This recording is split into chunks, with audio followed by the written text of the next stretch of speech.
नवंबर के इब्तदाई दिनों की एक सुबह थी जो इस्तांबुल पे ख़ज़ां की ठंडी हवा लिए उतरी थी। इसके ऑफिस की खिड़की में रखा कैक्टस का पौधा अब सब्ज़ नज़र आ रहा था। इसे जाड़ा रासा आ गया था। यह कब हुआ? बीरबल ने धीरे से पूछा। वो माहिर के सामने बैठा था, चेहरे पे अफसोस था। 1 हफ्ता पहले। वह खामोशी से खिड़की में रखे पौधे को देख रहा था, चेहरे पे थकान थी। तुम्हें किसने बताया? वो बगौर माहिर का चेहरा देख रहा था, जिस पे एक मानूस सी सोगवारियत थी, कासम फरीद के जनाजे वाले दिन जैसी। इसकी बहन ने। एक ख़ज़ां आलूद खामोशी फिर से छा गई। क्या इसकी माँ का इंतकाल जादू से हुआ है? मालूम नहीं। वो लबों पे मुट्ठी रखे हल्के से शाने उचका के रह गया। लेकिन मौत मकतूब होती है बीरबल बे। यानी जिसको दुनिया में आना है इसे कोई रोक नहीं सकता, और जिसको जाना है इसे भी कोई रोक नहीं सकता। फिर हमारे हाथ में क्या है? अजीब बेजारियत सी महसूस हुई, बेबसी भरी बेजारियत। बस इतना कि हम अपने साथ क्या लेकर जाते हैं। वो आज़ुर्दगी से मुस्कुराया। इसे कॉल नहीं करोगे? मोहित को कॉल की है, अपने हिस्से की ताज़ियत कर ली है मैंने। माहिर बीरबल ने माथे को छुआ। छोड़ दो अपनी अना, इसको कॉल कर लो, वो तकलीफ़ में होगी। दरवाज़ा दस्तक से खुला और ज़ारीना अंदर आती दिखाई दी। इसने लंबे सफ़ेद बूट पहन रखे थे, मडी ड्रेस में कमर के गिर्द बेल्ट बंदी थी, खुले बाल शानों पर लहरा रहे थे। वो ठक ठक की आवाज़ से चलती इनके सामने आई, बारी बारी इनके चेहरे देखे। तुम लोगों को क्या हुआ है? फिर एक टैबलेट माहिर के सामने रखा। कुछ नहीं, माहिर ने सर झटका। मैं इसे बाद में देख लूँगा, अभी मेरे सर में दर्द है। ज़ारीना ने बगौर इसकी आंखों को देखा। कोई मेडिसिन ला दूँ? कुछ ऐसा ला दो जो जमे हुए दिल को पिघला दे। बीरबल, इसने इसे तादीबी नज़रों से घूरा। वो मुंह में बुड़बुड़ा के रह गया। ज़ारा ने बारी बारी इन दोनों को देखा, फिर सर झटक के दरवाजे की तरफ बढ़ गई। इतने बड़े इस्तांबुल में ज़ारा को तुम्हारे अलावा कोई क्यों नहीं नज़र आता? बीरबल इसके जाते ही अफसोस से बोला तो माहिर ने बगौर इसे देखा। इस लड़की का क्या हुआ? वो जो मुख्तलिफ थी। वो ठीक है। बीरबल दाएं बाएं देखने लगा। इसकी तबीयत नहीं पूछ रहा, रद्द-ए-अमल पूछ रहा हूँ। वो बगौर बीरबल के चेहरे के तासरात देख रहा था। बीरबल ने एक लंबी ठंडी आह भरी। पहले इसने मिलना कम किया, फिर कॉल उठानी छोड़ दी। फिर इसने कहा, ये तुम नहीं हो, ये मैं हूँ। मुंह बिगाड़ के नकल उतारी। फिर इसने मुझे बिल्कुल छोड़ दिया, और आज मुझे मालूम हुआ कि वो मेरे ही एक दोस्त के साथ शॉपिंग करती दिखाई दी है। अब तुम जी भर के हंस लो। लेकिन वो हंसा नहीं, कंधे उचका दिए। I am sorry. तुम्हें कैसे हर दफ़ा इल्म हो जाता है? कभी कभी मुझे लगता है तुम मेरी जासूसी करवाते हो और इन लड़कियों को मुझे छोड़ने के लिए पैसे देते हो। मैं ऐसी औरतों पे पैसा ज़ाया नहीं करता। माहिर ने नाक से मक्खी उड़ाई। फिर कैसे तुम्हारा अंदाज़ा हर दफ़ा दुरुस्त हो जाता है? तुम इनमें से एक लड़की से भी आज तक नहीं मिले, ना तुम इन्हें जानते हो। क्योंकि मैं तुम्हें जानता हूँ बी। वो आगे बढ़ा और नरमी से इसके हाथ पे हाथ रखा। क्या मतलब? बीरबल की आंखों में चंपा बुरा। खुद सोचो बी, हमेशा तुम्हें ही क्यों टॉक्सिक लड़कियाँ मिलती हैं? क्या मैं टॉक्सिक हूँ? माहिर ने नफ़ी में सर हिलाया। तुम एक अच्छे इंसान हो, लेकिन तुम्हें एक जैसी लड़कियाँ क्यों मिलती हैं? इस कसौटी को तुम्हें खुद ही हल करना है। थोड़ी देर के लिए एक उलझन भरी खामोशी छा गई। फिर बीरबल उठ खड़ा हुआ। इसे कॉल कर लो माहिर। मोबाइल जेब में डालते हुए इसने ताकीद की। माहिर ने इस बात में सर हिला दिया, बोला कुछ नहीं। बीरबल के जाने के बहुत देर बाद इसने इंटरकॉम उठाया। मेरे लिए एक वीकेंड पे लाहौर की फ़्लाइट बुक करवा दो। वो अब मेज़ पर रखी एक सेंटेड कैंडल के गिर्द उंगली फेर रहा था। नज़रें इसके जले हुए स्याह धागे पर थी। मुबीन मंजिल की खामोशी हर गुजरते दिन के साथ बढ़ती जा रही थी। इस रात वो गुमसुम सी सोफे पे बैठी थी। आज इसने गुलाबी लिबास पे सफ़ेद दुपट्टा ओढ़ रखा था। आंखें आज भी खुशक थीं और वो गोद में रखे मोबाइल पे जमी थी। माँ की तस्वीर इसने वॉलपेपर पे लगा रखी थी और अब धीरे धीरे अपनी उंगली इनके चेहरे पे फेर रही थी। क्या मुसीबत है? इसका बाप क्यों नहीं आता? सामने कमरे में टहलती माही नन्ही हूर को कंधे से लगाए झंझला के कह रही थी, 1 घंटे से कमर पे हाथ फेर रही हूँ, बर्फ ही नहीं आ रहा। चिड़चिड़ अंदाज में इसका हाथ बच्ची की कमर पे तेज़ी से चलने लगा। थप थप। माला ने चेहरा उठा के इसे देखा, फिर वापस फ़ोन को देखने लगी। बर्फ नहीं आएगा तो फिर से दूध निकाल देगी। अच्छा अजाब है। माही ने तेज़ी से बच्चे को नीचे लटाया और इसके ऊपर झुकी। मसला क्या है तुम्हारा, क्यों नहीं आता तुम्हें बात? नौकर हूँ मैं तुम्हारी जो सारा दिन तुम्हें थपकती रहूँ। इसने दोनों हाथों से बच्ची को झंझोड़ा। बच्ची के होंठ रोने की सूरत में बने। माँ बीना की तेवरियाँ मजीद चढ़ गईं। आवाज़ ना आए मुझे तुम्हारी। इसने खींच के एक थप्पड़ इसके कंधे पे मारा। बच्ची एकदम ऊंची आवाज़ में रोने लगी। उफ, रोना बंद करो। इसने दोबारा हाथ बढ़ाए कि इसको झंझोड़ दे, लेकिन इसकी कलाई रास्ते में ज़ोर से किसी ने पकड़ ली। माही ने चौंक के सर उठाया। माला इसका हाथ जकड़े इसके सर पे खड़ी थी। मेरी बात कान खोल के सुनो माँ बीना वमीन, अगर तुम्हारा हाथ दोबारा इस बच्ची पे चला तो मैं इसको यहाँ से लेकर चली जाऊँगी और तुम इसकी शक्ल देखने की भी तरसोगी। आई समझ? एक झटके से इसकी कलाई छोड़ी। माही के कंधे ढीले पड़े, आंखों में नमी उतर आई। बच्ची अब हलक फाड़ के रोने लगी थी। मैं क्या करूं, इसको बर्फ नहीं आ रहा। वो अपनी सुर्ख कलाई सहला रही थी। माला धीरे से इसके सामने बैठी। इसके भरे भरे चेहरे पे रुत जगह की थकावट थी। तुम बेबी को कसूरवार समझती हो, तुम्हें लगता है सब इसकी वजह से हुआ है। माही ने गुलाबी पड़ती आंखें उठाईं। सब इसकी वजह से हुआ है। इस दिन के लिए लोग औलाद मांगते हैं क्या? इस तनफर भरी आंखों से रोती हुई बच्ची को देखा। इसकी वजह से मैं अपनी माँ से नहीं मिल सकी, इसकी वजह से। बानो भागती हुई आई और रोती हुई बच्ची को उठा लिया। माँ की ज़िंदगी इतनी ही लिखी थी, मगर मैं नहीं आई। माला, मैं क्यों नहीं आई? इसकी वजह से। वो रोते हुए बानो के हाथ में मौजूद बच्ची की तरफ इशारा कर रही थी। मैंने इसको अपनी माँ के ऊपर तरजीह दी, इसकी वजह से हुआ ये सब। मिल गई मुझे औलाद, यही चाहिए था मुझे। मेरी माँ चली गई। वो फूट फूट के रोने लगी। सब कहते हैं माही बदनसीब है, माँ की खिदमत नहीं कर सकी। जो आता है यही कहता है। क्या मैं बदनसीब हूँ माला? माला ने नरमी से इसकी सुर्ख कलाई थामी, फिर इसका हाथ सहलाया। जो बच्चे अपनी मजबूरियों की वजह से माँ बाप के आखिरी वक्त में इनके साथ नहीं होते, वो बदनसीब नहीं होते माही। बस ये इनके नसीब में नहीं होता। इसने नरमी से माही के चेहरे पे आए आंसू पोंछे। माही बाजी, जब मेरा शोहर मेरे ऊपर हाथ उठाता था तो आप कितना बुरा मानती थी। बानो रोती हुई बच्ची को चुप करवाते हुए कह रही थी। वो अपना गुस्सा मेरे पे निकालता था और आप इस बच्ची पे निकाल रही हैं, ये कोई बात है भला? बानो बाकायदा बुरा मान के बच्ची को लिए बाहर चली गई। मुझे समझ में नहीं आता मैं इसको कैसे संभालूं। कोई कहता है सर उठाओ, कोई कहता है ऐसे उठाओ। माँ होती तो बताती कि क्या करना है। सिर्फ इतना करो कि हूर को कसूरवार समझना छोड़ दो। तुम ऐसे अल्लाह की नाशुक्री कर रही हो। माँ ये कभी बर्दाश्त ना करती। वो इसे समझा रही थी। माही ने भीगी आंखों से इसका चेहरा देखा, जैसे कुछ टटोल रही हो। तुम इतनी कम्पोस्ट कैसे हो?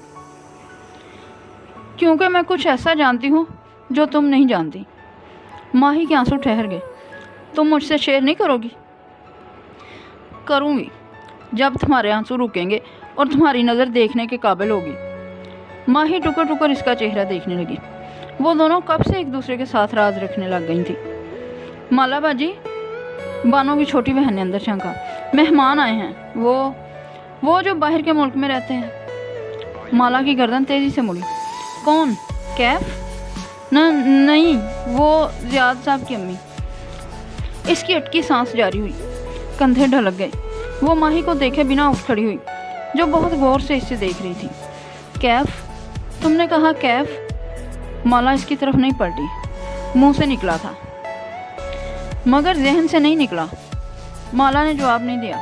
वो आगे बढ़ गई। ज़ियाद इसे रोज़ ही मैसेज करता था। वो आ नहीं सका था, लेकिन इसने कहा था कि अम्मी कुछ दिन बाद आएंगी। माला ने मना भी किया कि इनको सफ़र ना करने दे, लेकिन इसने बताया कि जब से उन्होंने हूर आंटी की डेथ की खबर सुनी है, वो बहुत गमगीन रहने लगी हैं। नगीना बेगम को देख के इसे धचका सा लगा। वो बहुत कमज़ोर और बीमार लग रही थी। चेहरा जर्द हो चुका था। हाथ में स्टिक थी जिसके सहारे चलती थी। सफ़ेद बराक दुपट्टा चेहरे की गिर्द फैलाए वो इसे देख के मुस्कुराई। इनका चेहरा आज भी माला को हमेशा जैसा पुरनूर लगा था। आपकी तबीयत ठीक है? कुछ देर बाद वो दोनों बहनें इनके साथ बैठी थीं। माही भी इन्हें देख के फ़िक्रमंद हुई थी। बस बेटा, अब तो अगले सफ़र की तैयारी है। उन्होंने मुस्कुरा के इसे देखा तो वो एकदम अंदर तक हिल गई। माही भी जल्दी से बोली, अल्लाह ना करे, अल्लाह आपको सलामत रखे। वो अब बानो को देख रही थी, जो हूर को उठाए हीटर के सामने बैठी थी। इसको गुट्ठी दी है? माही ने लब काटे। نہیں، عباد کو پسند نہیں تھا کہ کوئی اس کے منہ میں ہاتھ دے، لیکن میں نے سوچا تھا پاکستان آ کے ماں کے ہاتھوں سے اس کی آواز بھیگ گئی۔ سر جھکا لیا۔ بچی کو مجھے دو اور جاؤ تم شہد لے کر آؤ۔ بانو نے حور کو ان کے نحیف بازوؤں میں دیا۔ انہوں نے اسے اٹھایا اور کندھے سے لگایا۔ ایک دم بچی کو ڈکار آ گیا۔ ماہی نے بے یقینی سے چہرہ اٹھا کے دیکھا۔ وہ بھی تو ایسے ہی کر رہی تھی، مگر یہ کیسے؟ پھر انہوں نے پیار سے اس بچی کو اپنے گھٹنے پہ بٹھا لیا۔ ننھی حورین کا رونا بالکل ختم ہو گیا۔ وہ ایک دم پرسکون ہو گئی۔ بانو شہد لے آئی تھی۔ انہوں نے اپنے انگوٹھے سے ذرا سا شہد لے کر چٹایا۔ بچی نے مزے سے وہ کھا لیا۔ ماہی کے آنسو پھر سے بہنے لگے۔ تمہاری ماں نہیں ہے تو کیا ہوا بیٹا، مائیں بھی سانجھی ہوتی ہیں۔ اب میری بات سنو۔ وہ پیار سے ماہی کو دیکھ کے اسے سمجھانے لگی۔ اس کا سر یوں کندھے سے لگاؤ گی اور ایسے کمر پہ ہاتھ پھیرو گی تو اسے ڈکار آئے گا، اور جب اس کو سلایا کرو تو کپڑے سے باندھا کرو۔ مجھے لگتا ہے اس پہ ظلم ہو رہا ہے، کیسے باندھوں؟ نہیں بیٹا، ظلم نہیں ہے، ورنہ بچہ نیند میں اٹھ کے ڈر جاتا ہے۔ ایسے کرو، ململ کا دوپٹہ لو اور ماہی ان کے ساتھ صوفے پہ بیٹھی تھی اور وہ اس کو سمجھا رہی تھی۔ وہ آہستہ آہستہ بولتی تھیں۔ تھوڑی تھوڑی دیر بعد سانس چڑھ جاتا تھا۔ وہ ٹھیک نہیں تھی۔ مالا اپنی سیٹ پہ بیٹھی خاموشی سے ان کو دیکھتے ہوئے سوچ رہی تھی، کیا نگینہ بیگم اس عمل کا اگلا شکار تھی؟ یہ کیسا کھیل تھا جس میں ماؤں کی قربانی دینا لازم تھی؟ کیا زیاد بھی اپنی ماں کو کھو دے گا؟ آپ پاکستان خیریت سے آئی ہیں؟ اس کی توجہ ان کی باتوں کی طرف مبذول ہوئی۔ ماہی ان سے کچھ پوچھ رہی تھی۔ بس بیٹا، زیاد کی پھپھو کے ہاں اس کی بات پکی کرنے لگی ہوں۔ وہ بمشکل مانا ہے۔ میری زندگی کا اب کوئی بھروسہ نہیں۔ سوچ رہی ہوں اگلے ماہ شادی کر دوں اس کی۔ کشمالہ نے پوری بات غور سے سنی، پھر پیروں میں پہنے سیاہ پھسے دیکھے۔ دل کو ٹٹولا۔ وہاں کچھ نہیں تھا، کوئی شوق، کوئی صدمہ، کوئی دکھ نہ تھا۔ ماہی صحیح کہتی تھی، وہ بدل گئی تھی۔ سرکار کی آنکھیں بند تھیں اور جسم چوکڑی کی صورت میں ساکت نظر آ رہا تھا۔ اس کا سر اس بات میں ہل رہا تھا جیسے اس کے کان کسی کی بات سن رہے ہوں۔ ایک دم اس نے آنکھیں کھولیں۔ چہرے پہ تعجب ابھرا اور پھر بے یقینی۔ نہیں، اسے پاکستان نہیں آنا چاہیے۔ اس کی آنکھوں میں خوف نظر آ رہا تھا۔ اس کا سر دائیں بائیں نفی میں ہل رہا تھا۔ ماہر فرید کو پاکستان نہیں آنا چاہیے۔ ماں بینا وہاں موجود ہے، وہ اس سے مل لے گا۔ اور نہیں، اس نے بے اختیار سر ہاتھوں میں گرا لیا اور نارنجی رومال نوچ لیا۔ اس کا دماغ جیسے درد سے پھٹنے کو تھا۔ اگر وہ اس سے ملا اور اس نے اپنی کہانی سنا ڈالی تو سارا کھیل خراب ہو جائے گا۔ وہ مجھ تک پہنچ جائے گا۔ صرف ماں ہی جانتی ہے، وہ اس کی مدد سے مجھے پہچان لے گا۔ نہیں، اس نے پھر سے نفی میں سر ہلایا۔ اس کو روکنا ہوگا۔ جواب میں اسے کچھ کہا گیا۔ اس نے نگاہیں اٹھا کے تن سے ان سب کو دیکھا جو وہاں مؤدب کھڑے تھے، وہ سب جو تمہیں نظر نہیں آ رہے لیکن سرکار کی نگاہ ان کو دیکھ سکتی تھی۔ تم روکو گے اس کو؟ تم زخمی ہو بھی، تم اس کا کچھ نہیں بگاڑ سکتے۔ تمہاری پاور ٹوٹ چکی ہے۔ جب کسی عمل کا جادو ناکام ہوتا ہے تو اکثر وہ اس پہ اور اس کے جنات پہ پلٹ آتا ہے۔ یہ چیز اس کے جنات کو کمزور کر دیتی ہے اور وہ اگلے کئی ماہ کسی پہ جادو کرنے کے قابل نہیں رہتے۔ انہیں اپنی پاور مجتمع کرنے کے لیے چند ہفتے یا مہینے لگتے ہیں۔ پاور کا لفظ پاکستان اور انڈیا کے جادوگر اپنی روحانی طاقت کے لیے استعمال کرتے ہیں۔ ماں بینا کی بیٹی نے تمہاری پاور توڑ دی تھی۔ ہمیں یہ کام کسی انسان سے کروانا ہوگا۔ سرکار نے اپنا سمارٹ فون نکالا اور اسکرین روشن کی۔ اس کا انگوٹھا کانٹیکٹ لسٹ نیچے کرتا گیا۔ وہاں کئی ملکوں کے لوگوں کے نمبر ان کے شہر کے نام کے ساتھ محفوظ تھے۔ یہ سب اس کے کلائنٹس تھے۔ اس نے استنبول کی لسٹ نکالی، کئی ناموں پہ انگلی رکی، لیکن پھر نفی میں سر ہلایا۔ بلاخر ایک نام پہ اس کی آنکھیں چمکی۔ اس نے کال ملائی اور فون کان سے لگایا۔ مجھے تم سے کام ہے۔ اس کی آواز سرگوشی جیسے تھی۔ حکم کریں سرکار۔ ایک آدمی کو مارنا ہے، لیکن ایکسیڈنٹ سے۔ اسے بچنا نہیں چاہیے اور یہ کام آج ہی ہونا چاہیے۔ اس کا نام ماہر فرید ہے۔ ہم تمہیں اس کی تفصیلات بھیج رہے ہیں۔ اس نے موبائل رکھا اور مطمئن نگاہوں سے ان سب کو دیکھا جنہیں صرف اس کی آنکھیں دیکھ سکتی تھیں۔ کہا نا، یہ انسان کے کرنے کا کام ہے۔ طمانینت کی ایک لہر اس کے سارے وجود پر پھیلتی گئی۔ مبین منزل پہ رات اتری تو لان کی بتیاں روشن ہونے لگی۔ اب کوئی نہیں تھا جو پوچھتا کہ پودوں کو پانی لگایا نہیں، یا ہر نماز پہ آواز دے کر کہتا کہ کہ نماز پڑھ لو۔ گھر میں بہت سے لوگ تھے اور پھر بھی خاموشی تھی۔ ماہی بیرونی زینے چڑھتی اوپر آئی تو اسٹوڈیو کے بند دروازے کے پیچھے سے روشنی جھلک رہی تھی۔ اس نے دروازے پہ دستک دی، پھر اسے کھولا۔ سامنے مالا فرش پہ بیٹھی تھی۔ اس کے بالوں کا ملچا سا جوڑا بندھا تھا اور اس کے گرد بہت سے کاغذ بکھرے تھے۔ ماہر تحیر سے یہ سب دیکھتی آئی۔ معید نے کھانا کھا لیا؟ وہ سر جھکا ایک کاغذ پہ تیز تیز پینسل پھیر رہی تھی۔ بچہ نہیں ہے، کھا لے گا خود ہی۔ ماہی کی متعجب نظریں دیواروں کے سفر کر رہی تھیں۔ وہاں بھی چند کاغذ چسپاں تھے۔ ماں کو اس کے کھانے کی ہمیشہ فکر ہوتی تھی۔ ہمیں بھی کرنی ہے ماہی، تم کیا کر رہی ہو؟ ماہی دائیں بائیں گھوم کے سب کو دیکھ رہی تھی۔ ان کاغذوں پہ الفاظ تحریر تھے، اس کے خوابوں میں نظر آنے والی علامتیں، وہ جیسے گزشتہ چند ماہ میں ہونے والے واقعات کا ایک نقشہ تھا، تاریخوں کے ساتھ۔ میں نقطے ملا رہی ہوں۔ وہ سر جھکائے کاغذ پہ پینسل رگڑ رہی تھی۔ جب آخری دفعہ میں نے اس عمل کا اسکیچ بنانے کی کوشش کی تھی تو اس نے مجھے ڈرایا تھا اور میں ڈر گئی۔ اب نہیں ڈروں گی۔ وہ بالکل پرسکون تھی۔ ماہی دھیرے سے اس کے ساتھ زمین پہ بیٹھی، کشن کا سہارا لیا۔ مگر مالا، تم کہتی ہو کہ ماں جادو سے نہیں؟ آواز بھیگ گئی۔ میری ماں جادو سے نہیں مری۔ ہاں، ان کی موت لکھی تھی، جیسے قتل ہونے والوں کی لکھی ہوتی ہے، لیکن قاتل کو معافی نہیں ملتی۔ اس نے چہرہ اٹھا کے ماہی کو دیکھا تو اس پہ کچھ ایسا تھا جو اتنے دنوں میں پہلی دفعہ اسے نظر آیا تھا۔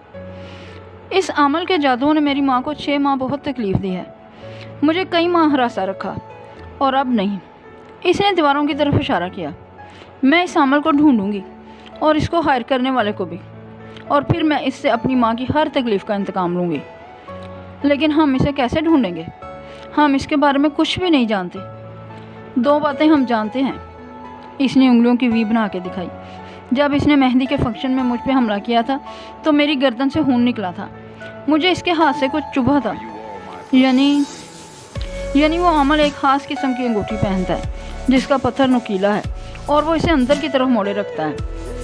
یوں اگر وہ کسی کا گلا دبائے گا تو اس سے خون نکلے گا۔ کیا وہ ہاتھ اسی کا تھا؟ کیا معلوم کسی جن کا ہو؟